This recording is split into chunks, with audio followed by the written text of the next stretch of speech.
right, guys, welcome to the I Love CVille show. It's good to be with you. It's a Tuesday, and I love Tuesdays here on the I Love CVille network because one of my favorite things to do is eat at restaurants across Charlottesville and Central Virginia. My wife and I thoroughly enjoy this, and we have two restaurateurs who we visit often. Daniel Kaufman is the owner-operator of Public Fish and Seafood, Public Oyster and Seafood. I'm going to get that right. Public Fish and Don't worry, Oyster. nobody gets it right. In Midtown. His place is bomb. Easily one of the best happy hours in Charlottesville. You know what? I'm going to go ahead and say it right now, and I'm going to catch a lot of shit from this. The best happy hour in Charlottesville. I agree. It's so good. Kathryn Matthews is going to join us momentarily as well. She is the owner-operator of Iron Paffles and Coffee. It's her second rodeo here on the I Love CVille show. I'm excited to spotlight her again. You certainly make the show look better, Thank you. Kathryn Matthews. Before we go anywhere, let's give some props to the show, to the people that make the show possible. First, Interstate Pest and Service Companies. They're a 4-generation strong business. I hope one day this business will be a 4-generation strong business. In 1969, the first generation, Mr. Wells, who has since passed, he started the business with one truck in a phone booth. He would go service his clients and do pest control and then head to a phone booth and call his next client and say, may I go service you now? Today they have an office. Their headquarters is right around the corner from Bodo's Bagels on Harris, an office in the Shenandoah Valley. They also have an office in Richmond. We are the proud advertising agency of record of Interstate Pest and Service Companies, 4 generations strong and undoubtedly leaving Charlottesville in a better place. We are also, guys, the proud ad agency of Scott Wagner Chiropractic and Sports Medicine. Dr. Wagner, through chiropractic care, sports medicine, and physical therapy, he's changing people's lives, man. It's as simple as that. I literally see it firsthand. People walk in, they're in terrible pain, they walk out, they feel better, and they're ready to enjoy Charlottesville, Virginia. 4 people make this program possible: myself, Loren upstairs, Linsky, Harris, Tolber, and Judah Wickhauer. My job is like literally the easiest job because all I have to do is sit on this microphone and be myself and celebrate and champion Charlottesville, Virginia, which is my passion. I want to give props to the team, and I thank Tolber on that note. Let's go, my friend, to the studio cam, where we're going to welcome Daniel Kaufman. Thanks, Jerry. He's right here. He's looking sharp. I Thank like you. the shirt. I appreciate it. He is fresh from a cosmopolitan excursion across the globe, which we will spotlight. And Kathryn Matthews of Iron Paffles and Coffee.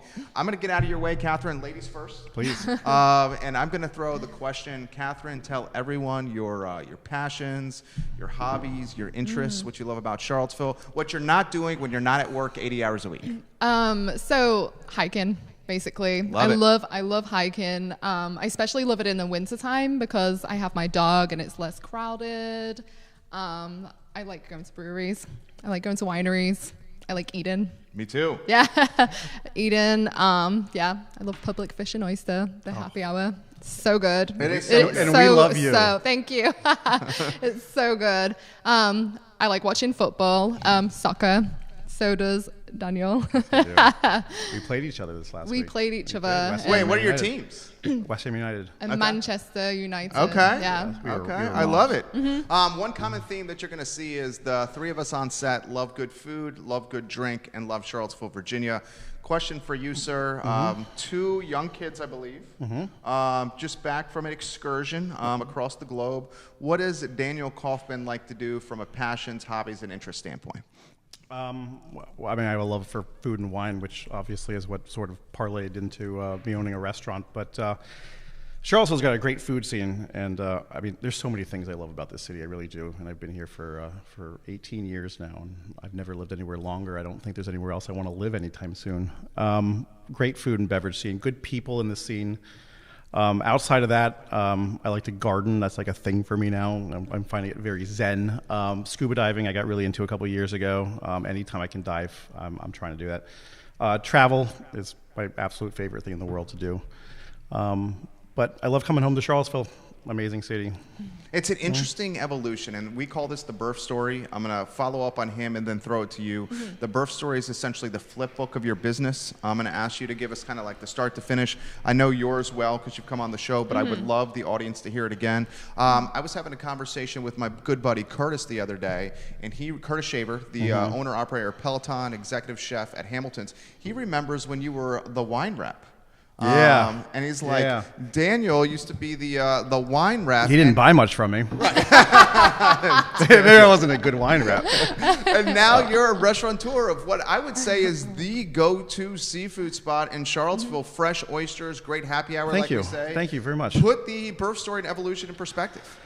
In all fairness, that stint selling wine was actually rather short. I've always been involved in hospitality, some aspect, from washing dishes to working the line in pizza restaurants. And then in 2003, I had been in Charlottesville for a couple of years. I was somewhat directionless.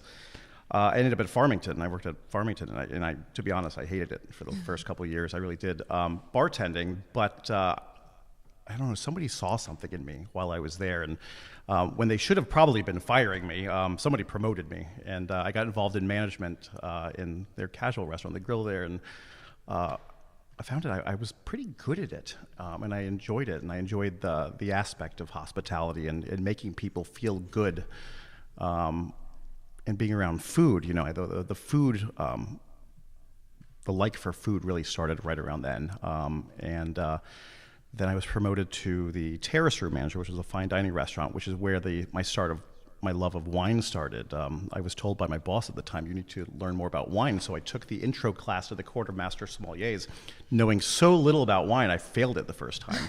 and I don't deal with failure so well.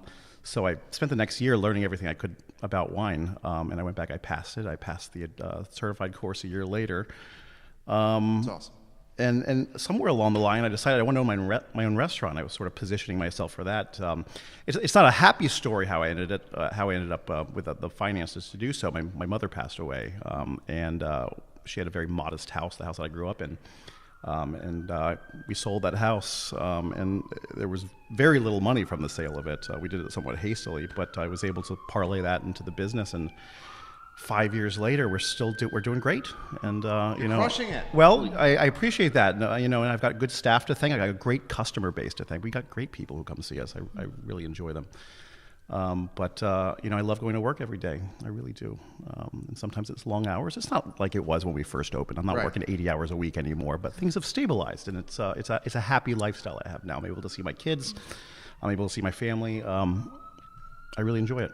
I love it. And Charlottesville's a perfect city to do this in. It really is. It's a city that appreciates good food, and it's a loyal city as well. We have some very loyal customers, and I love them. I really do.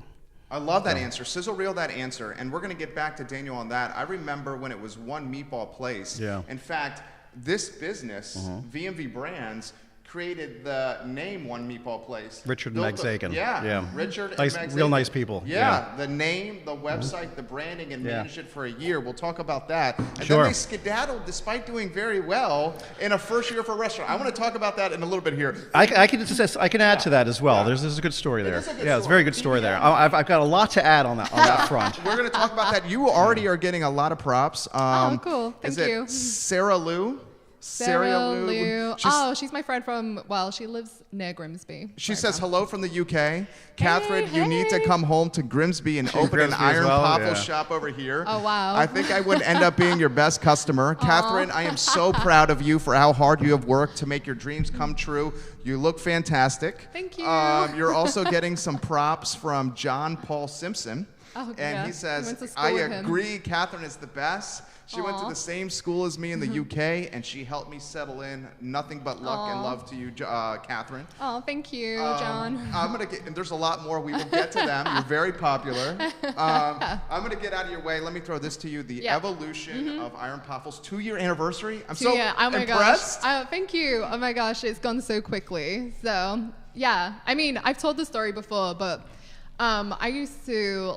my mom's a single mother, so I used to cook all the time while she was working the evening shift. And that's how I learned to love food. Instead of cooking like the convenience food, I wanted to do something else. And we have a lot of markets in the UK, which are pretty cheap compared to the United States. Like farmers markets are completely different where I'm from. So I really liked experimenting with local produce. The Paffles side of things, I used to make pastry when I was in college, which is the same as high school here. And my friends just really loved it. And we started using that instead of having bread. We'd always have pastry in the freezer and thaw it out and put it on a waffle iron. How did that first happen? I learned pastry when I was really, really young. And one time we ran out of bread and it was too late, and we'd been drinking, so we needed something to eat. And so we just took the puff pastry and put it on the waffle iron, and then, because I would use it for pies. And that was the moment that changed your life right there. Yeah, it's the aha moment. Yeah, it was a hot moment. And, that's awesome. we were all drunk, so we were like, maybe it wasn't that great, maybe, we just really needed food. So I just made it again and again, and everyone really loved it. So I just made it all the time. Like when I went to university, I made it. Does anybody else do this? No. Did anybody steal this from you?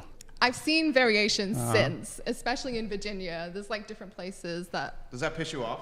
It does a little. Or is it imitation is the finest form of flattery? Yeah, it's flattery, It is flattery. But at the same time, I'm like, I should have trademarked it sooner. Can you trademark something like that? Do we know? Kind of. You can trademark the name to the product, but people can do a different variation. Like they could call it Paffles, for example. So I couldn't do it fully. But the name, I wish I'd, trademarked. The name is awesome. Thank you. Well, I've seen people use Paffles as well. Really? Yeah. I've seen people use that name. Yeah. And I had someone in France, actually, a few weeks ago saying, I love Paffles. I started making them. Can you, tell me where you get boxes from and give me the ingredients, So... You said no. Yeah. I was like, I'm flattered, but, secret. 2-year anniversary Thursday. She just won the was it the Iron Chef competition? Yeah, for Tom Tom. The 6th annual, yes. Let me ask you about that, and then I'm going to throw it to you because you got a question coming in on the feed from Neil Williamson, who just dined at your restaurant and had a fabulous time. I'm very happy to hear that. Thank you, Neil. The question that I have for you: when you're going toe to toe against very good chefs like Harrison Keeble, your food is approachable. You were going toe-to-toe against guys with a fine dining background. And you got the victory. Yeah. What does that make you feel like? It felt great, especially, so the theme was Southern staples, and obviously that is not my specialty at all.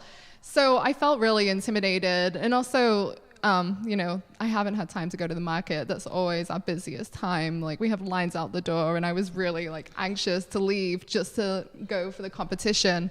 So I was really intimidated. And I honestly didn't think I would win, but I was just proud of myself for participating, because usually I would say no because I'm either busy or, I know I'm going to be anxious and lose sleep over it. So that was a win. It was a great in idea itself. though, for your dish. Yeah, the dish. So I didn't really have a plan of action when I went into the competition. I wanted to go to the market and find a protein. And you learn quickly when you go to the market, everything's frozen. So I was really lucky to find someone who had rabbit that wasn't frozen. And I just worked the dish around that one element. I decided to do biscuits because they're like scones, Yeah. In the UK. And who doesn't love biscuits? Yeah. They're basically the same thing. The mystery ingredient was champion beer. So I put beer inside the scones, biscuits, instead of buttermilk, and did rabbit with a trio of mushrooms, a gravy. Yeah, it was, I didn't get to try. I tried it for seasoning. I didn't get to try it, but I heard it was good, so. I'm going to ask, so Curtis Schaefer was one of the judges. I'm going to send him a message when I ask Daniel this question to put Kathryn's winning dish in the comment stream here so you can see it. Question coming in from Neil Williamson, and Neil, thank you for joining us. He says, my family dined at Publix on Sunday night for the father-in-law's 85th birthday. Drinks, staff, and food, Atlantic Char, were awesome. Thank you. A memorable experience. And he has a good question here. So he's from the, I always mess this up, Neil, the Enterprise Free Forum, I believe it is. And he studies development in the city and the county. Here's his question. I'm curious how the opening of the new West Main Street apartments have impacted the business, yes or no? We're talking about further up West Main towards. I don't know that there's any correlation between my business and those places. I'll tell you what they're building around me. Certainly during the construction process has been a little frustrating. I will say that. For the parking standpoint, I think West Main Street has already suffered enough from a lack of parking. It's made it challenging. However, there's still plenty of parking there. It just requires a guest to walk a little bit, and I think. I think it would make a lot more people happy if they didn't have to to go so far. That project across the street from I think they're doing like 65 condominium units. That's the Blue Moon Diner project, right? Right behind Blue Moon Diner. Yeah. Ultimately it should be good for business having it there, but it's been frustrating having the construction process. I think at the end of the day, it's probably going to turn out to be a beneficial thing. It's going to be good, and this is it will be. But parking. We can't forget. The majority of my customer base is not coming on a bicycle. They are coming into a car and they need a place to leave that car when they You're in and I'm going to throw this to Kathryn. You're in a gold mine here, I feel like, with West Main. West Main has turned into and I'm hesitant to say this because I own the lion's share of this building and have a lot of skin in the game downtown. But West Main, in a lot of ways, has turned into the Tony corridor for cuisine. I mean, you've got very good restaurants going. It's amazing. There's a lot of very good restaurants, and we welcome it as well. I think a rising tide raises all ships, right. and my neighbors at Oakhart are killing it. Right. Their new place, Little Star, across the street, has been extremely Maya, popular. an institution. Maya's always done really well. You got Parallel 38 in their new spot up the road. Really good restaurant. And as soon as Blue Moon Diner reopens, it's just another institution that unfortunately has been shut for a little while during this process. But West Main, it's a great place to be. It really is. It really is, and it's accessible to so many different parts of town. It's accessible from Belmont. It's accessible from the corner, downtown, and great place to be. I love it. I love it. Kurt, construction with you. You're managing it well. How are you managing it? Put it in perspective for everybody. That was right in front of you for a long time there, wasn't it? Yeah. So, you had one-way traffic for a long time. Yeah. So at first it was pretty good because the workers love the food. They want coffee. They love fried chicken. So it was really good. They would get 2 sandwiches a day. But now they're gone, and we just have the construction across the road. These people don't really come in because it's blocked off. It's blocked off, so they would have to go through the downtown mall and all the way around. So that's been frustrating. And I notice it more with delivery systems like Grubhub, because a lot of drivers won't take any of the jobs because they know they can't park outside anymore. So a lot of food gets delayed, and I don't think Grubhub and Uber does a good job of telling people that it's not us, it's them. It's the drivers. Can I ask a question about this? I'm curious about these food delivery services. Do you feel like a service like that is beneficial to you, or do you think it detracts from the people who would have come? Because I know they take a chunk of it. They take a good amount, but my margins are really low. Yeah. And that's how we're really successful. So it works for me, and we make thousands extra every week. So you're happy with it. Yeah, I'm super happy with it. Yeah, but I know people just do it for marketing purposes. Right. But I've talked about this, and I'm spitballing and throwing it back to you. I've talked about this with some restaurateurs who are friends. Oftentimes the driver, and you've touched on this already, is so backed up with orders that they could be coming 45 minutes after the meal and dishes prepared. It can be even 2 hours later. Yeah. And that goes back to the restaurateur.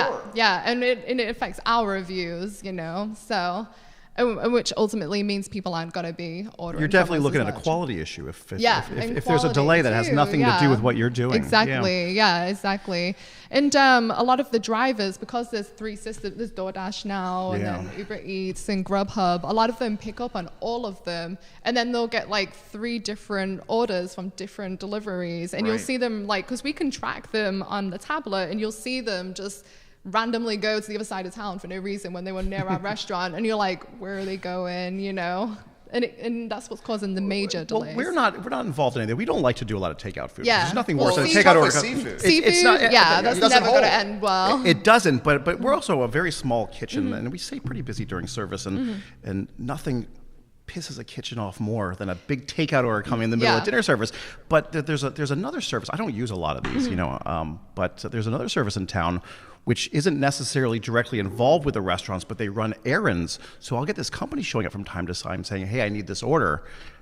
but I have no contract with them. I had no agreement with them. Was that DoorDash? No, I don't think it's DoorDash. Are you sure? There's a because I know maybe it is. It could. So DoorDash, they were trying to launch last year, and they added all the because we were on there last year before we'd signed a contract or anything. They just put you on there? They put everyone on there. Really? Yeah. There's another one that did it too recently. Yeah. So yeah, I think it was a different one. Yeah. Because I saw I just saw you on this new one. Yeah. I So they shouldn't be put on any of everyone, them. Yeah, without signing. And the only reason I noticed is because our menu from like a year ago was on DoorDash, and I'd given them the new link when I signed up to DoorDash. And then I'm in this group, Charlottesville Women in Food, and a lot of people were complaining they had drivers just show up asking like where their food is. Yeah. And they hadn't received an order. They weren't even a part of DoorDash. So it's interesting, very guys, strange. of how and we're talking strategies and vision and pivot points and how restaurants stay competitive and gain market share. And what I've been told is the third largest per capita amount of restaurants in the country. Now, I've heard anywhere from third to 14th. I've heard everywhere from first. Yeah. New York City, San Francisco, I'm hearing are often 1 and 2. Charlottesville in the 3 slot. I have seen it in the 14 slot before. We have a number of questions coming in. Anita Byers, thank you for watching. Mark Glickman, thank you for watching. Bellamy Brown, a city council candidate, thank you for watching. Harrison Scott Wallace, you're getting a lot of props. You're very well liked. Ron Bradshaw says, hey, Kathryn, from your old Treffner's friend. yeah, I know. Yeah, he says what up. He's a triathlete, I think, right now. Brandon Shiflett says, me and Robin are planning to come see you very soon, Kathryn. Yay. Keep up the good work. Our friend Ian Glomsky from Vital Spirits. Yeah. We're having dinner tomorrow night. Okay. He says, the first time I've been able to watch, it's a great way to spend my lunch. Props to Kathryn and Daniel. Thank you for watching, Ian. So let me throw this to you here. And why don't I start with you and then, jump in, no rules. Saturated with restaurants. Yeah. Everywhere. Yeah. Especially the city of Charlottesville. It's not a customer base we're lacking, and we're lacking staff. Okay. Oh, okay. There's Put that in perspective. Yeah. The Wegmans effect? No, I don't. Well, I didn't lose any staff to Wegmans. Okay. But of course, I've thrown around the idea of opening another restaurant. But I tell you what, I get discouraged every time I'm looking for a position. I'm looking for a host. I'm looking for a server. I'm looking for a cook, particularly. You post an ad, you get a few responses from people who probably just aren't qualified. There's 1 or 2 who is.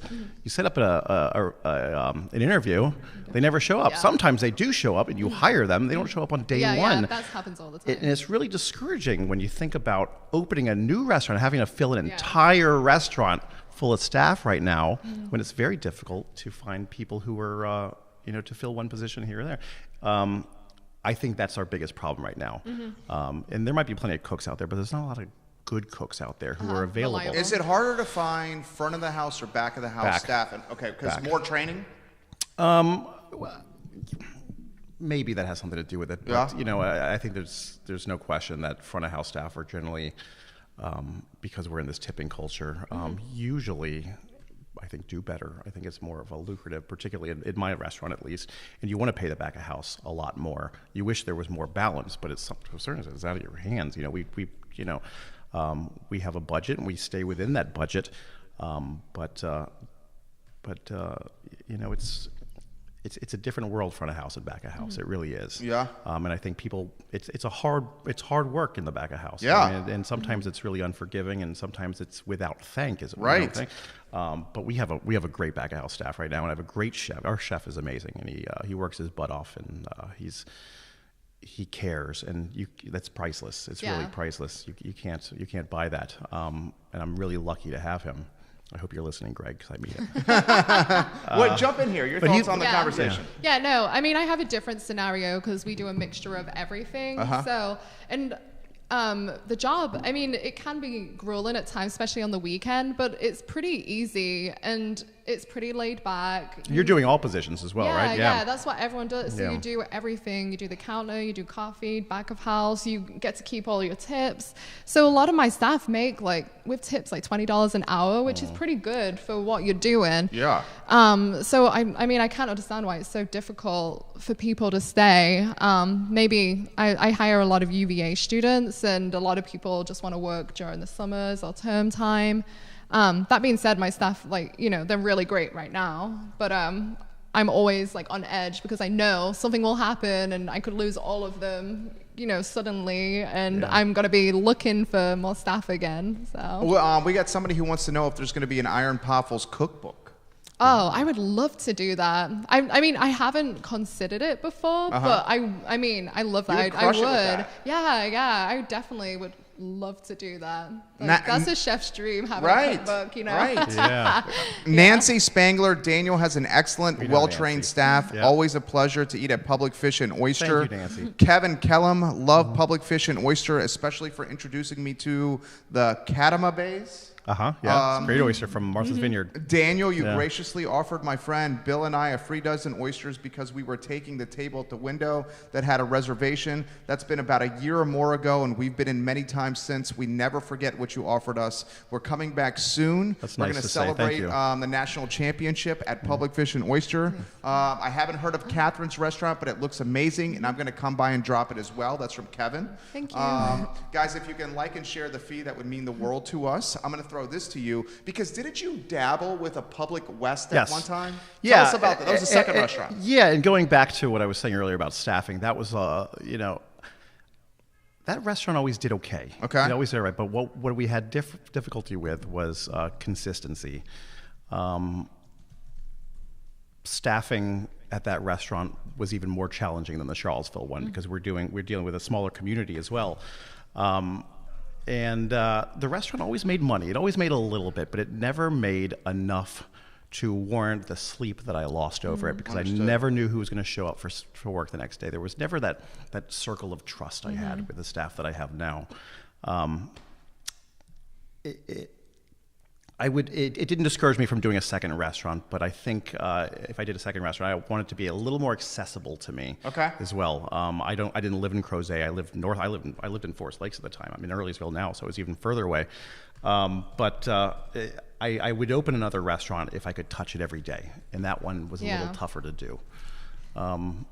I think consistency is the Same question big for you. word. Yeah. Because like you have big dreams. Yeah. Like I'm looking to expand into Richmond, and should. That would be sick. I think it would do really well. It would crush it there. Yeah. And we have. I mean, they have more staff, but then, you know, part of me, I get anxiety thinking like, how am I going to manage it here and do Richmond and keep the consistency? You got to find somebody you really trust. I mean, and that's the trust problem. is 100% like, of it. Even people you think you can trust, you learn like, oh, maybe I couldn't trust them. Sure. You know, so it's just super hard. It really is. Would you consider the franchise concept? Either question for you. I'll throw it to you first. Franchises have a lot of like legal complications. Okay. So I mean, I would consider it, but I would definitely need mentoring. Probably, I would need an investor mentoring because of the legal implications involved with that. We run restaurants. I'm not great at the legal side of things as well. You know, outside of the day-to-day business operations, I wouldn't say that's my area of expertise, but you know, you start thinking about things like when you're filling a restaurant every night and you're doing well and your customers are happy and your staff are happy and you know, everybody in your life is doing okay. You start thinking about doing it again. But you know, it's a possibility. So you've thought about it? Oh yeah.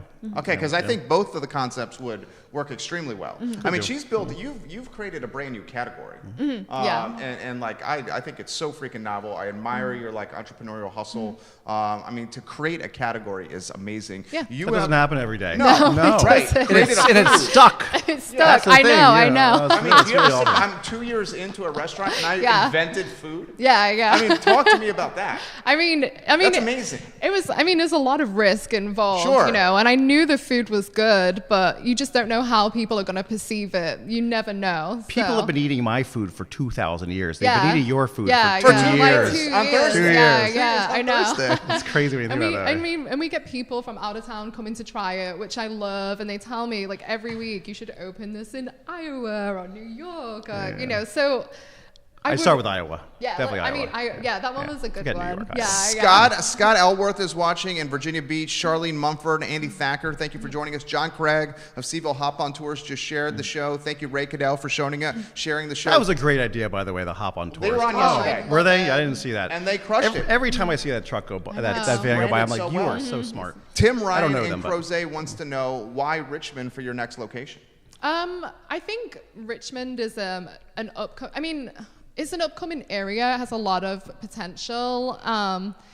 The market for property is really good right now. Cheap rent. Yeah. There's a lot of stuff. It's kind of hipster. It is hipster. Yeah. So people love Second that. most tattooed city in the United Yeah, States. Is that it true? Yeah, from what I understand. What's first, I've been Seattle? told. Or? Scott says you put out an Vegas. awesome Vegas. product. Oh, thank you. And he's been there many times. He said, do you think that the rent, I mean, I talk with a lot of restaurateurs. We have a lot as clients. I'll throw this to you. I think you're in a Kajin property, an Alan Kajin property. Yeah. Is the rent in Charlottesville is astronomically high? I think mine's very fair. Mine's Don't tell really Alan good I said too. that. Yeah. Okay. Put in perspective But it the is ecosystem high, yeah. for rents. I mean, Yeah. mine's good because I converted an office space, so I'm paying for office space rent. It's super cheap. Okay. But it is really expensive. And you're in a most great places. spot. Yeah. On Water Street. How about the evolution from One Meatball Place and Richard and Meg Zakin, who recently did a charitable fundraising event for, was it the UVA Hospital? The kids? UVA Children's Hospital. This is an organization that affiliated with the UVA Children's Hospital. Right. Yeah. So I'll set the tone. You fill in the details. Richard, Let me back up a little bit. Yeah. I'm going to tell you a story. Sure. This I is wanna a hear good- this this is a story. great story. I want to hear it. So while I was at Farmington, I was approached, or I interviewed for a job, which later became the general manager position of Skybar, the Commonwealth Skybar, Okay. which I turned down, but I was interviewing Alex George? with Alex. I was interviewing with Alex. Alex somehow knew Richard, and Richard was opening up this meatball restaurant. And I guess Richard reached out to Alex to see if he knew of anybody who'd be interested in managing it. So he said, well, I met this guy named Daniel, and you should talk to him. So Richard and I got together. We had breakfast one morning at at Boar's Head, talked about it. And I think I'm ready for a move. I'd been at Farmington for a long time. I was ready to do something a little more independent. And we got together a couple times, went to Richard's house, and he offered me the job, and I turned it down. I didn't think it was a good time for me to make that move, given whatever was going on in my life at the time. From a financial standpoint, it just didn't seem solid and stable enough at the time, and things were fine for me. But it was funny how it came around. We did a 360 when Charlie Kabash was showing me around potential businesses when I was looking for a place to open public. Charlie Kabash is a big business-to-business broker in town. Yeah. I don't think he's in town anymore. No, he's in Florida. Charlie's a good guy. Yeah, Really nice I hang guy. out with Charlie all the time. Yeah, I'm yeah. hanging out with his son Chris in a couple days. Yeah. Really interesting, and his wife. They're lovely people. Rebecca, really nicely. But he said, I got a property to show you, and we went up, and I thought we were going to Motofoco, which is now Oakhart, but he opened the door to One Meatball Place. I was really surprised it was for sale because I thought they were doing pretty well. They were. I think I think Richard and Meg just probably didn't want the lifestyle. That's what it was. Yeah. And I didn't have a lot of money at the time. I needed the perfect deal to make this work. I needed somebody who was going to hold the note. I needed somebody who was Hold the note means a seller finance deal. partially. Yeah. I put down a somewhat. A decent sum of cash, Skin of the game. a good chunk of what I had. Yeah. Richard financed the rest, and the rest is history. But it's funny how it kind of came full circle because I knew Richard from him offering me the management job, and then I ended up running my own restaurant in that spot. Yeah, and I can give you some background on that. So we helped build the brand One Meatball Place, very synonymous of the meatball shop in New York City. That's right. That was his inspiration. Yeah, it was approachable. It was relaxed. Had a very good spot. I also think in some ways that they were like almost too pioneering for the area, because when One Meatball Place came in, there was still like. I remember going there like for a meeting, and there was like a homeless man intoxicated. West Main looked totally different. Right, it looked totally different. That was 7 as years it is ago. now. Totally right, different. it's evolved so much. Put that in perspective. And I think it has everything to do with everybody else popping up in the neighborhood, with the other restaurants, that type of restaurant popping in the neighborhood. It's changed, There've always been good restaurants. I mean, going back to what was it, Awful Arthur's, where back in the day there were always West Main spot. at the West Main spot. Yeah, now Tavern and Grocery. Tavern and Grocery, yeah. But I think it's elevated a lot. I think the quality of restaurants has certainly gone up, and I think it started, I don't know who it started with, but Maya, they've been doing great things for a long time, the longest time. And Peter, who is, I need to say, I know you know Peter. Yeah, it's a great friend. Great ambassador for the restaurateurs of Charlottesville as well. Yeah. He's very involved in local politics, more so than I think anybody else in the restaurant scene. And I think a lot of thanks. I don't know if I ever told Peter that, but he should hear that. I say on the show. I don't see him very often, but I see Peter often, play racquetball with him. I say on the show nice often, guy. the Virginia Tourism, Lodging, and Restaurant Association should be so grateful to have someone like Peter Castiglione, He's very who's active. willing to speak in front of City Council. I mean, Mayor Walker picked him apart in City Council chambers. Maybe you should run for City Council. I've said that. I've said that. That is, but as an entrepreneur, that's like the opposite of an entrepreneur's job. Works 70 hours a week for $18,000. And he's an entrepreneur. I'm going to throw this to you: the evolution of your corridor, Water Street. I mean, at one time it was you over there by Mono Loco. Escafé was across the way. Water Street is like completely different now. Yeah. I mean, we have Mary Beth up the street, and now we have Mo's Barbecue. Right. So, and it's still changing. We're in that process. So I'm really interested to see, where we're going to be at in 5. Well, apparently it's going to take 2 years to build this building, but we'll see in 5 years. I was sad to see that building go. Yeah, I never was used sad. it, but I was still, I went there for Halloween, and it was fun. Yeah. So. I'm excited. I am. I'm really excited. It's the process, you just don't know what's going to happen, how it's going to affect business. So at the end of the day, it's probably going to be good for you. A lot of at the end of the day, it's going to be good. Yeah, just a matter of getting to the end of the day. Yeah, exactly. Because right around the corner from her in the old CVille Ice Park is Joffrey Woodruff, who's the building across from us now, watching, looking, over here, and he's creating the center of developing entrepreneurs in the ice park rink, where he's going to house his portfolio of businesses there. I think what's going to end up happening, Kathryn, is you're going to have like 300 very well-paid people, like a hop, skip, and a jump from Iron Paffles and Coffee. That's what I'm hoping. And the entrance is going to be directly across the door from us. So, yeah. When you picked that spot, what were you thinking? I mean, were you thinking like the future's really bright, this is what I can afford, it's close to downtown? What was going through your mind? Yeah, I mean, I wanted something close to the downtown mall, but not on the downtown mall.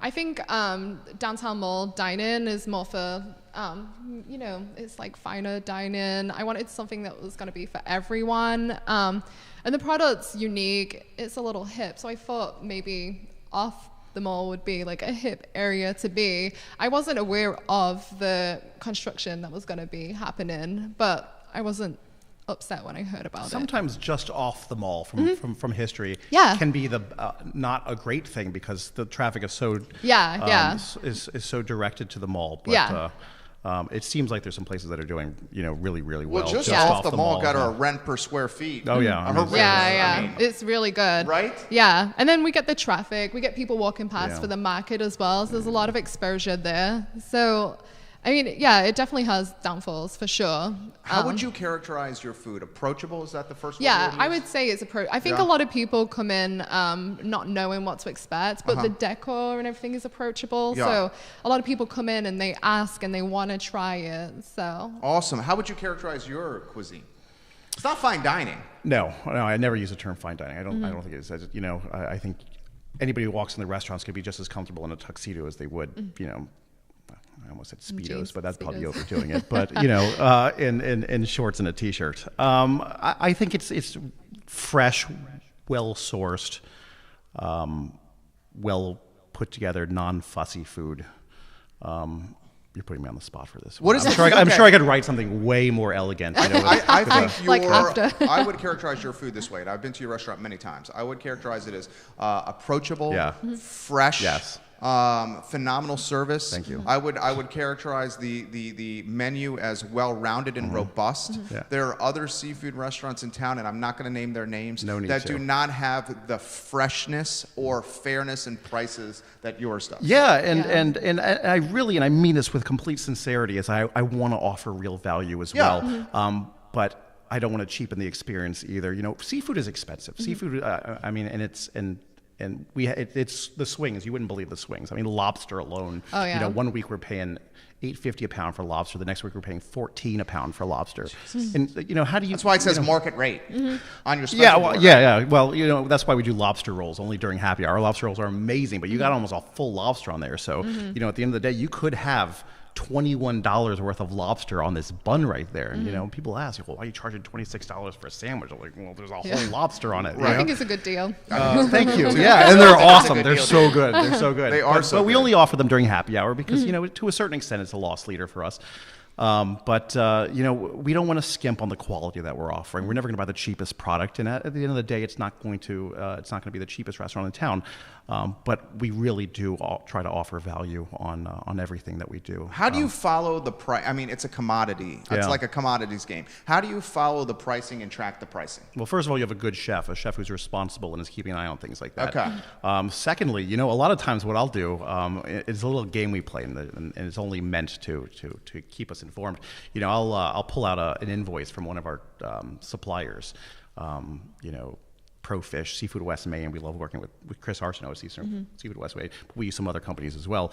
And I'll say to our kitchen guys, how much is this a week? Just to see if they're keeping abreast of what things are costing. And everyone's they're really good about keeping an eye on that. We're because we work with so many different vendors, we can shop around a little bit. We can compete them against each other as well.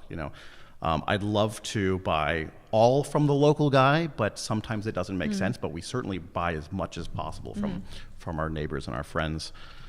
But you've got a lot of swings in seafood and in produce, and as you know.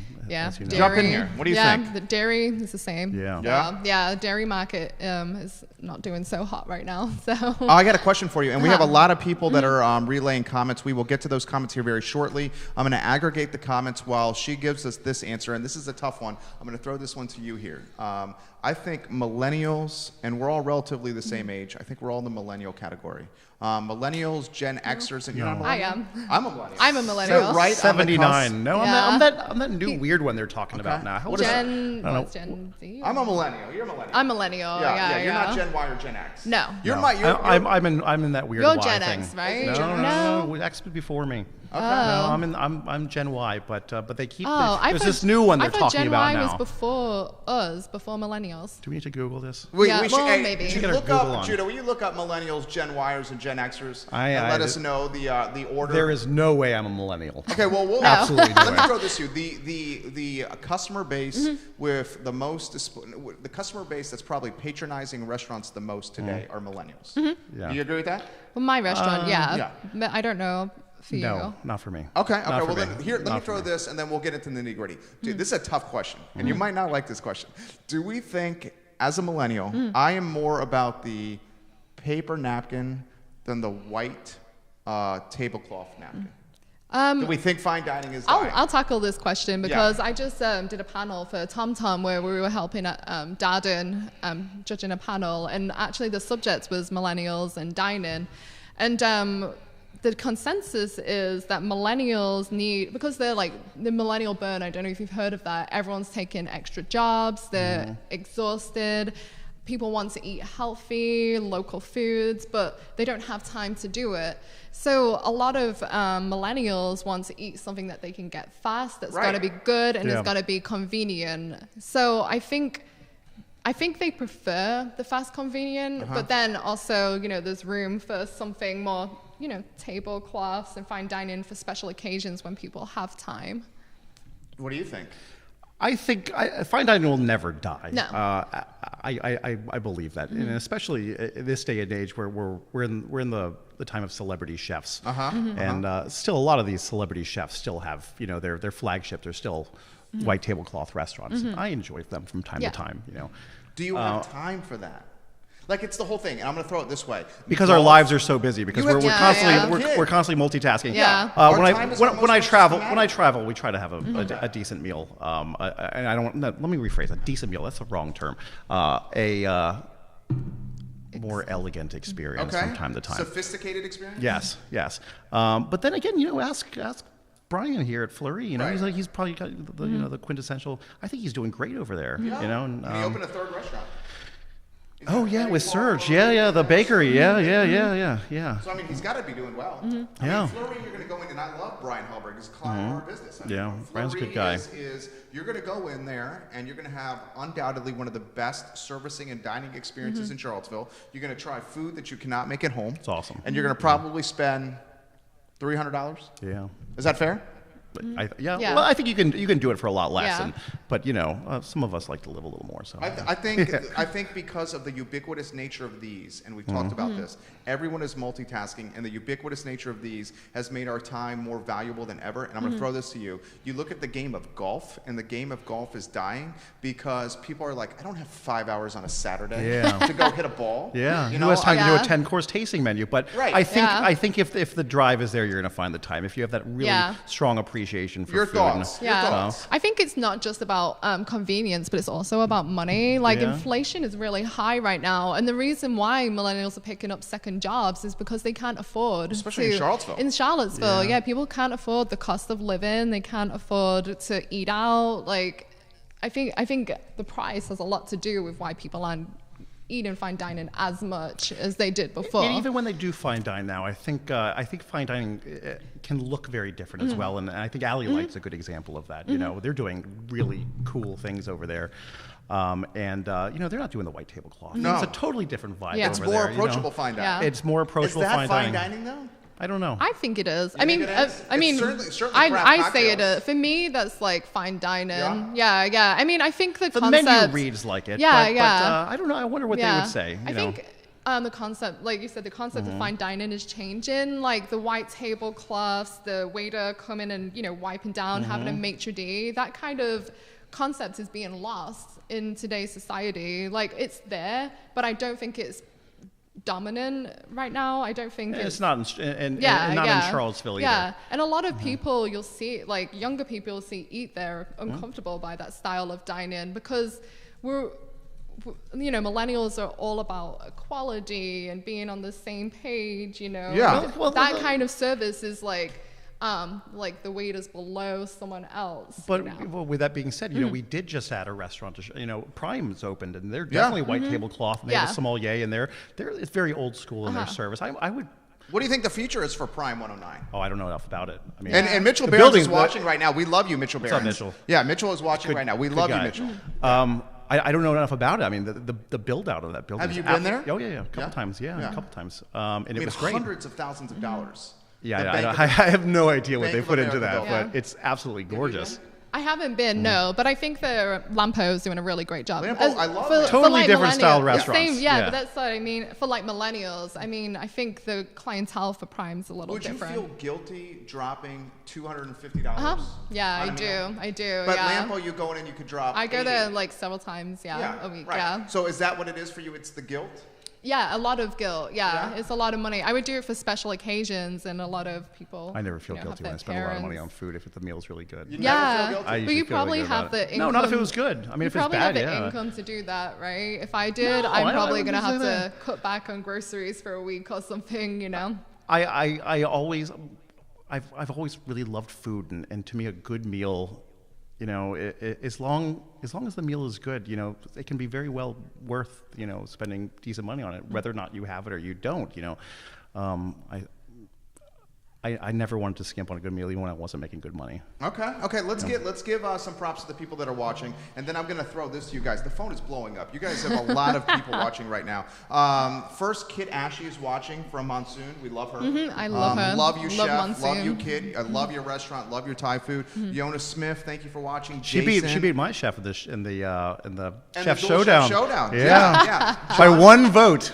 John Craig One is giving vote. you some props. It's small businesses like Public and Iron Paffles that innovate with concepts that help shape and define Charlottesville. It all starts with an individual's passion, then morphs into an idea that launches the journey of entrepreneurship.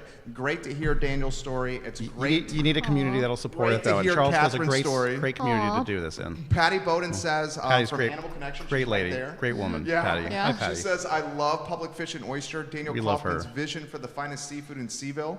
Bob Shada, thank you for joining us. You're getting some props. Let's give these people some love. Katie Leanne Gibbs. Hi, Kathryn. So proud of you. Lots of love. Thank you. One more for you, Daniel. And guys, I'm going to try to get to as many of these as possible. Then I'm going to throw this question to you guys. What is Charlottesville missing from a food standpoint? One more for you, and this is from Wayne Hamilton. Yeah, Wayne Hamilton says, Daniel Kaufman, you're a natural on this show here. Wayne and I hung out a couple days ago as well. Wayne's an awesome He's dude. giving you some props here. Like and share the feed. Whatever channel you're watching, like and share the feed. What is the future? What is Charlottesville's food scene missing, do you think? I think well-traveled. I think, and I think a lack of diversity is what's missing. There's,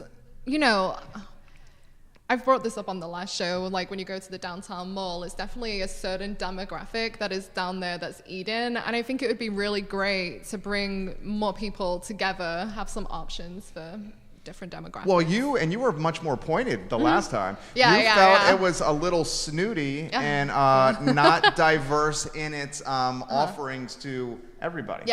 Talk to us about that. And then I'm curious of how he responds. I think the price point and the style of dining has a lot to do with it. And kudos to what's the pizza place? Christian's Pizza, because that really is the only diverse place on the downtown mall. I mean, we have What do you mean by diverse? You just get different people eating there, a mixture of different people. It brings people together. It's not just upper middle class white people eating on the downtown mall. Yeah. And so I think that's missing. A recent survey, and you guys can look this up. A recent survey done about the Charlottesville downtown mall found 42% of African Americans did not feel welcome dining and coming to the downtown mall. 42%. Yeah, that doesn't surprise me. Well, why? I think it has a lot to do. Well, it has a lot to do with what happened on August 12th. But I think also it's not approachable for African Americans. I think. What do you think that number would be before August 12th of 20? I don't know. I mean, I'm sure it was slightly lower. But I'm sure it was still high. Still high, yeah. Because I mean, it's just a different style of dining. Even for me, I come from low income background, and the downtown mall is like uncomfortable for me sometimes. Why? It's just. You see white rich people? Is that why? Yeah. It's like a lot of, and people like speak very well, where I'm from. You speak well? I do now because I lived in Dubai and I live in America, but I didn't used to. So, and people used to point that out. Well, you had an experience about that. I saw on your Facebook page. I saw that. I saw that too. I was going to ask you about. Can you tell us what happened? So I was eating. I felt so bad. I mean, I really felt bad. It made me feel uncomfortable, So I was dining at Mas Tapas for my friend's birthday. We love Mas Tapas. I love Mas Tapas, I end up there more than any other restaurant. It's a great spot. It's so good, And actually, it was for my friend's birthday, Loren. It was his 30th birthday, and he's British as well. But I was the one talking at the time. And these guys walked past. They tried to go to Mass. It was too late, I guess, or maybe they were drunk, because apparently they crawled over the wall. I didn't see that. And then they walked back past. And then my friends just looked at me, and I was talking. I was like, did I say something, And they didn't want to tell me what was said because I have a big mouth sometimes. So I got it out of them. And as we were leaving, I saw these guys again, and apparently they were mocking my accent. And they asked me, you British? And I was like, without the expletives, by the sounds of it, so are you. And they were like, no, we're from Mississippi. And I was like, oh, great, more expletives, Mississippi. And then they said, oh, do you remember 1776? And it's so ridiculous. I know.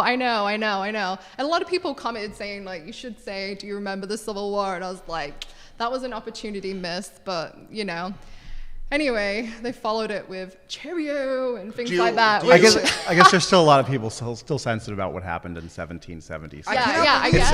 I know. And they asked me if I remembered it, and clearly I don't remember it. Like, it was a long time ago. I wasn't born. I don't remember it either. No. Good. Do you regret how you handled it? Would you have handled it differently with hindsight on your side? Probably not. You would not have given them a piece of your mind? No, I gave them a piece of my mind. I did. Yeah. My friends are like cheering me on for that. So it's funny because like I'm at a table with like a bunch of guys, and like there's another girl, but I'm like the smallest blonde girl at the table. And they chose to pick on me, and I have the biggest mouth. So if you say something, I'm gonna say something back, you know? And they learned that. What are your thoughts about this? What the whole topic? Downtown malls demographic, the food scene in Charlottesville, anything? I'm surprised to hear that. Just because I've always considered Charlottesville such a welcoming town, and I, my restaurant has a really diverse clientele as well, and I really like that. How do you characterize your clientele? So varied, really. Yeah. I mean, that's what I love. That's why I called the restaurant public. I was trying to come up with a name that said we are for everyone. We are for the public. That's why I chose that name. My clientele is everything from UVA students to townies to their grandparents. And I really think we have something for everyone. I don't necessarily market to any particular demographic. I don't particularly do that much marketing right now. Anyway, no. Thank you. But we don't go after one particular demographic. It's just we have a little bit of everything for everyone. Not intentionally, but everybody finds something. At the restaurant. How do you characterize the not downtown vegans? mall's Vegans food probably scene? don't love us. Great. I think I'll walk downtown a lot to grab lunch, and even when I'm on a budget, I get some dumplings at Marco and Luca's, or I get a slice of pizza at Christian's, or go to your place. I think there's a lot to be found downtown. I really do, and there's a lot of really good restaurants offering great value. There's everything from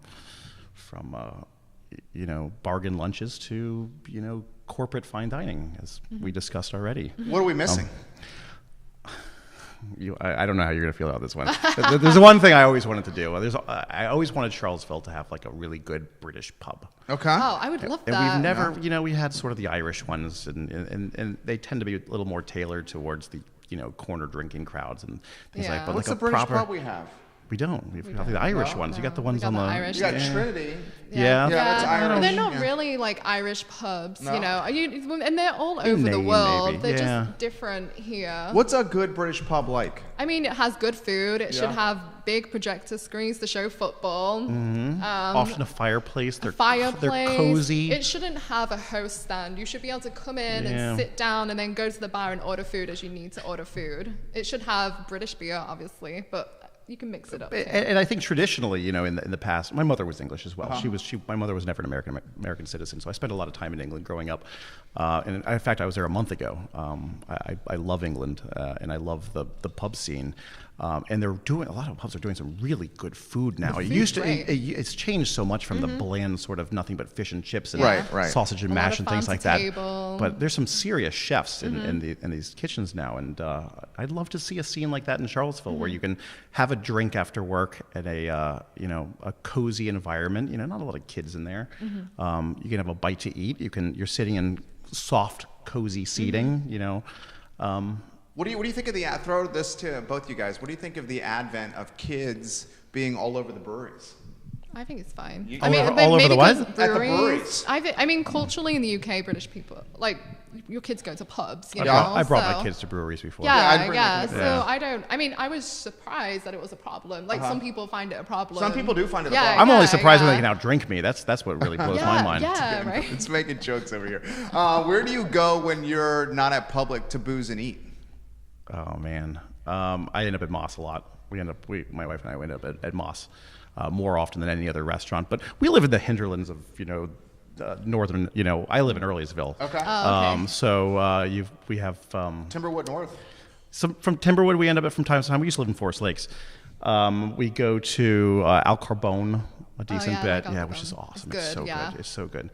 But God, we don't eat out that much. I mean, it's we'll grab takeout from time to time, and I cook a lot the nights that I'm at home.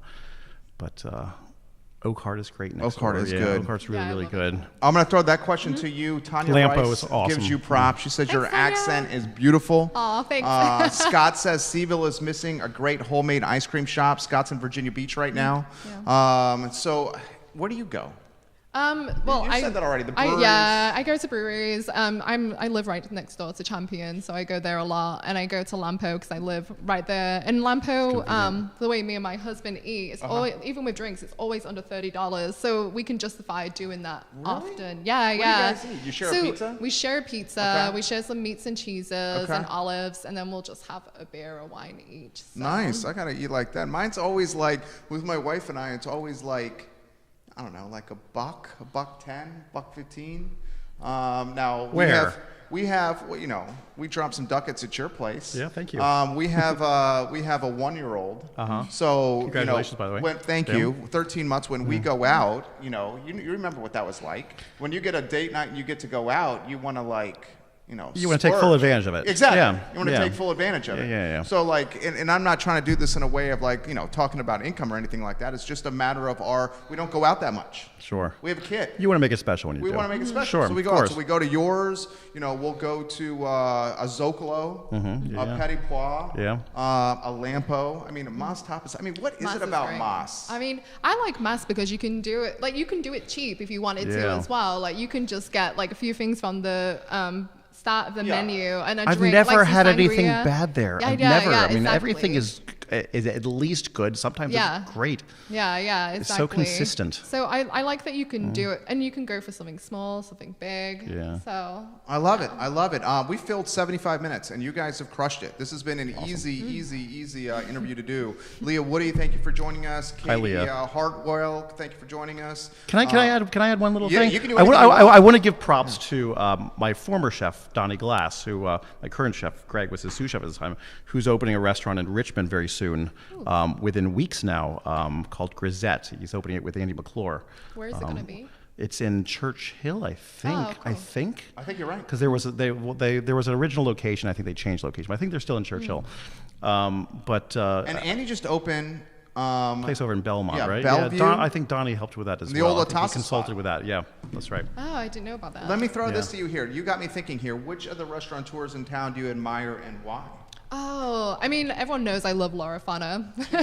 She's great, and I just She's love. watching now. Oh, hey! I just love her because it's personality, it's the passion. I love all the extra stuff that she does as well. Like, I love that she's doing Feeding the homeless. Yeah, like the feeding. Like, she's always doing something, and she's a mom, so I admire her for that as well. She is about to take over ownership. I think it's June of 2020 of Dooner's restaurant. Yeah, she's a rock star. She's watching right now. You can give her some props. I'm a huge Laura Fonner. Yeah. Another restaurant I never had a bad meal at That was one's the Dooner's. bomb. Dooner's is awesome. Yeah, and the food, when you're converting a home and the acoustic, and she would agree with this, the acoustics aren't great in Dooner's. And you get people coming back and coming back and coming back. Mine That's are a lousy. testament Trust to me, Laura's I live food. this world. Yeah, well, you get terrible acoustics. People say that to you? Oh, yeah, all the time. And what do you say? All the time. Like, it is what I've it is. never told anyone it's not. I'll say that. Yeah, Not you a just loud embrace restaurant. it? There was a review on Open Table the other day. Somebody left. They said the food was good. We'll never go back because of sound. You know, it's like. Oh, I get that too. Yeah, About it really is Yeah, loud. yeah, It can be loud. But I feel like you can spin it in a way where it's a positive because the energy. That was energy. That's good energy. Great energy. But some people don't want energy. Some people get They don't really want it, angry by noise. Really? Yeah, That's so crazy. It's I like don't feel like that's it's the like a millennial. condition as well. Like, people get like angry by chewing noises and loud like music. You're not that way. No. Yeah, no, you like no. to go and you have a good time. Yeah, exactly. Who are some of the ones you admire? I mean, you got to say Will because Yeah, I mean, Will's it's crushing. amazing. I don't know. He does 48 restaurants, however many he has. I love what the guys next door at Oakheart are doing. With Little Star as well. They're great neighbors. They're great guys to share a building with. I mean, butt heads from time to time, but you always do. Because you share bathrooms. We share bathrooms. We share a patio. Yeah. Yeah. What do you butt heads about? Little stuff. Bathrooms, patios. That the bathroom's dirty. It's your turn. It's your day. Things like that. But they're awesome guys. They're really great neighbors. I love them. Let's close with 2 sizzle reels here, and we'll have you guys interact with these cameras, and then Judah will see you out, and then Harris and I go back and forth, and we finish the show. This is how I want to close. I have no idea what you're talking about. This is what we'll have you interact with this camera first. Okay. She's a pro at this. Oh, okay. I want to hear what is the future of iron Paffles and coffee and why. And the sizzle reel is a highlight reel from the show. Okay. Yeah. Oh, I mean, short-term future. Anywhere you wanna go. Yeah, short-term, looking to expand into the Richmond area. I would love to have enough space there to have a food truck as well, so we can send Paffles to wineries and breweries. And long-term, we discussed franchising, but that's very long-term. So. I love it. I see it happening, Kathryn. I think you're going to make it happen. How about the future for public? I really like to just keep doing what we're doing, to be honest with you. If an opportunity to expand comes up or another location, I'd certainly be open to it, but not at the expense of what we're doing now. I'm really happy with my staff. I'm really happy with my clientele. I love what's happening in Charlottesville right now. I'd like my parking back, but I want to keep doing what I'm doing. Do you see your growth happening under the public moniker or other brands coming into the portfolio? That's a very good question. I think about it Will Richey has done all the time. I think my next restaurant, if I do another restaurant in the near future, it's going to be something a little different. Okay. Out of seafood? Out of seafood. Why? Yeah. Because I want to do an English pub. I've always wanted to do an English pub. I would go. Yeah, Thank you. I mean, there is no English pub. It's crazy. There isn't one, and I've always wanted. I really would like to do that. And you saw him from your travels? Oh yeah, I mean, like I said, my mother was English, so I spent a lot of time in England growing up. I'm over there as often as I possibly can be. I just like that lifestyle. Your growth under the Paffles, Iron Paffles moniker, or would it be another portfolio brand? It would be Iron Paffles, yeah. You got to. Yeah. Yeah, you got to think. Invented it. Unless you can invent something equally as cool. Yeah, I know. I've been thinking, but yeah. You guys are rock stars. Rock stars. This is a great show. Thank you for having us. 140. This was so easy. No, thank you. Thank I just try to stay out of your way. This is how we close here. And I should have probably told you this before we got on air. But there is a little path right there. And then Judah will see you out. And then I try to welcome Harris Tolber, our director, in to the show so he gets some FaceTime. So Judah, if you want to show him the path, thank you. You rock, Kathryn. Thank Seriously. you. I admire I you. appreciate it. Thank you. Thanks, Sherry. Appreciate it. I appreciate you. Of course. We will see you soon. Harris Tolber, let's go to studio cam. And then I want to throw it to you, Harris Tolber. Nice kicks, Kathryn. Those are dope shoes right there. Kathryn's got some dope shoes. I like them. Harris Tolber, show is yours here. We always ask you what you learned, what you thought of the show. Have a good one. Thank you. What are you thinking, Harris Tolber? Hey, Jerry.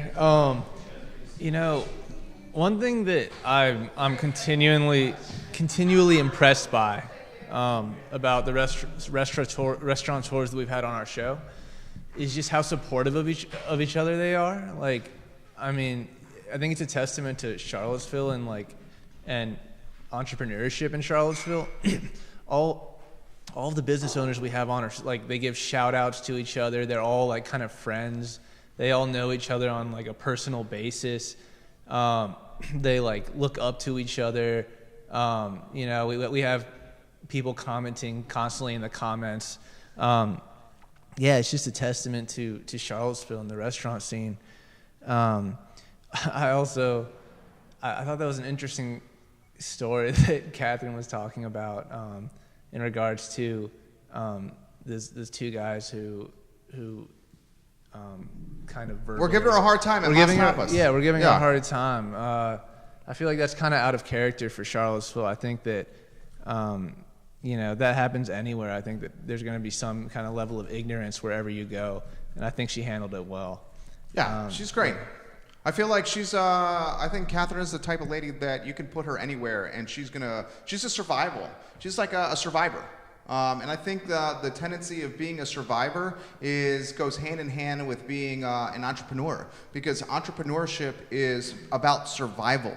It's about every day putting out a fire or 2 fires or 3 fires and figuring shit out and getting stuff done and being a survivor. So she's a successful entrepreneur, he's a successful entrepreneur, and some of the tendencies and qualities they have in common is being able to rise to the occasion of whatever that day has to offer you. And saying, I am not going to be intimidated by these circumstances, and I'm going to figure it out. Every single day I'm putting out fires in this business, and these businesses, whether it's the advertising agency, whether it's the management of this building and 23 tenants. We have 23 tenants on our roster in this building and outside this building. Managing tenants is no easy task. It's like managing staff. It's like managing employees. It's no easy task. So I think being a successful entrepreneur is the acronym that we run our business by, DWYGD. And the acronym is DWYGD. Mr. Gillespie, who was my algebra and pre-calculus teacher in high school growing up, taught me one of the best life lessons I've ever learned. And it was, he had us write on the top of our test for some extra credit the acronym DWYGD. And that acronym stood for Do What You Gotta Do. And it's an acronym for life in general. The people who are successful are able to do what they gotta do to get stuff done. And if you take something from the show, and I think there was a lot you could take from the show, from Daniel, from Kathryn, from anything, take good from the show, please. Do what you got to do and apply it to your life. My name is Jerry Miller. I want to give props to Kathryn Matthews. I want to give props to Daniel Kaufman, to Harris Tolber, to Loren Linsky, to Judah Wickhauer. That's our team that puts this show together. We close the same way every single time. Guys, live your life by the golden rule. Treat others how you want to be treated yourself. If you treat others like you want to be treated yourself, you will make Charlottesville a better place to live, and Charlottesville needs this right now. Golden rule. Golden rule. I'm Jerry Miller. We're back here tomorrow on the I Love CVille Network at 12:30. Thank you kindly for joining us on the program.